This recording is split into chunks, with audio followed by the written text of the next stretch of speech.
we're here today with Sharon Hamilton, and we're out in the countryside. It's beautiful out here today. We've just gone through a series at our church for the last 6 weeks or so about the story of Moses in the Old Testament, where God asked him what he has in his hand, and God had something incredible he wanted to do, and he wanted Moses to be a part of it. So he looked for something that Moses currently had at his disposal, and God was wanting to use that to do something amazing in that time. And we've been looking at what maybe we have in our hands and some of the resources God has given us. And as a result of that, Sharon has a desire to share a story that she's currently in the middle of. And so we're just going to talk a little bit here this morning, and you'll hear Sharon's story, and hopefully this serves as an encouragement for you today. And I also want to say that I'd love to see this kind of spread from here. And so if you have a story you'd like to tell, just come and see me, and we can work it out to talk about your story as well. And hopefully over time we have a number of people sharing their stories and a number of people being blessed as a result of that. So I'm glad that you're here today, and so let's get started with Sharon's story. Sharon, just tell me first of all why you wanted to share your story today. Well, when it first started, I thought there must be a purpose in it. So this sermon series really got me thinking about, well, what do I have in my hand? And it is my story, so I just wanted to share it with people. And just last week, I had the idea of doing it on the video instead of in person, because it actually could talk to more people at once. So why don't you tell us when this all started and when this whole process began for you? Okay, well, it must have been about 3 years ago that my family doctor sent me to a specialist in St. John because my kidney function tests were not as good. So when I first went there, he told me that my function was about 25%, and he even at that visit said you might have to think about dialysis or kidney transplant. So that was a pretty big shock the first time I heard that.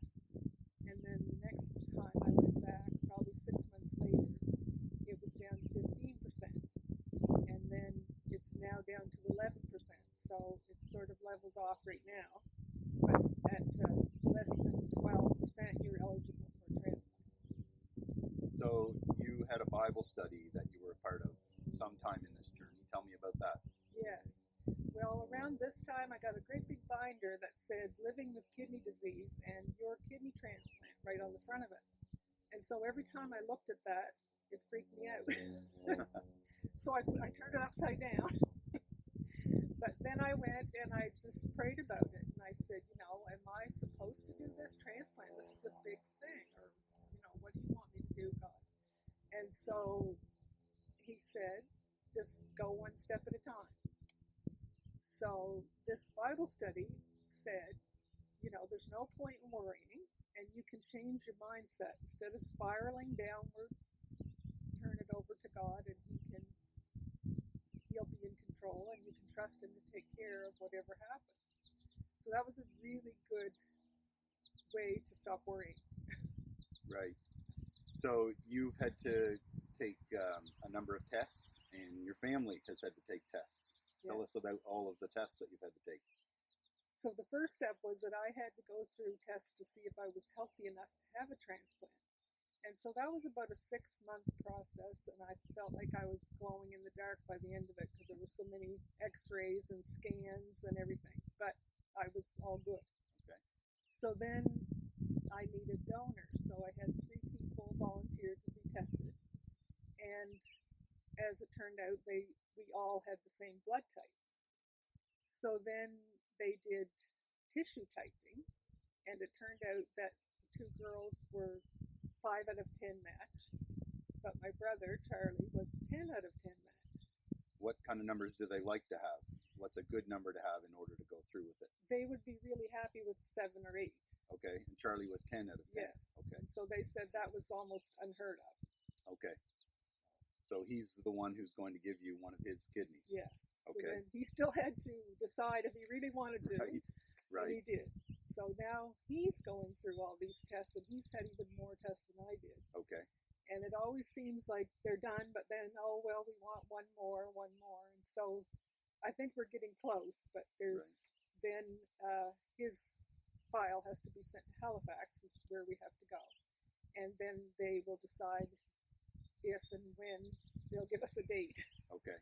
So you still don't have any idea when this might happen? No, it may be the summer or fall, but it's questionable, depending on the schedule in Halifax. So have you noticed God's hand at work in this process? And tell me about some of those things. Yes.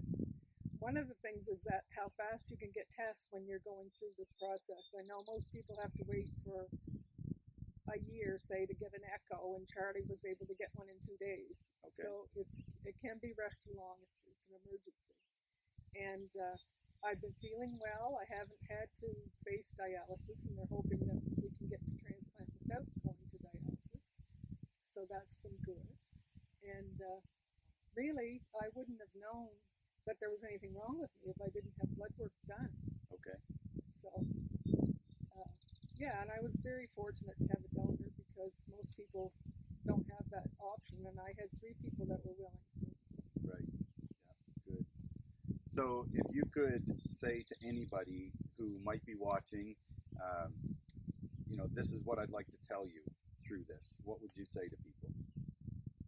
I guess I'd like to say that if you're in a trial and a difficulty, that there is a purpose, and it's probably going to bring you closer to God if you trust in Him and allow Him to work in your life and just take one step at a time. It is a command not to worry.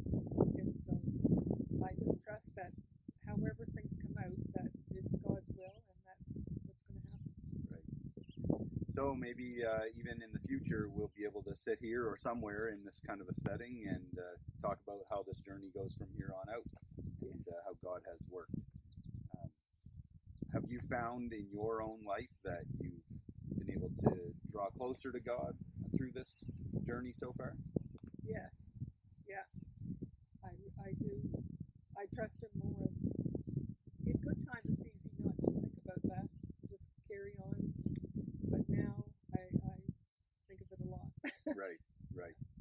One of the things that stands out to me is that a lot of people, like you say, in good times can talk a certain way and praise God, which is great. And then a lot of people on the end of the journey, when God has come through and done what we want to have happen or performed a miracle in some ways, then it's easy to praise God. But you're right in the middle of it. And we're hoping and praying for good reports and everything to go smooth. But as is the case with anybody, we just don't know. And for you to be able to say what you're saying today about God and being faithful and the peace that you have, even when you don't know how it's going to turn out, that's encouraging to me. Yes. And I think would be encouraging to people as well. Say, I don't know what the end of the story is, but He does. Right. That's a good word.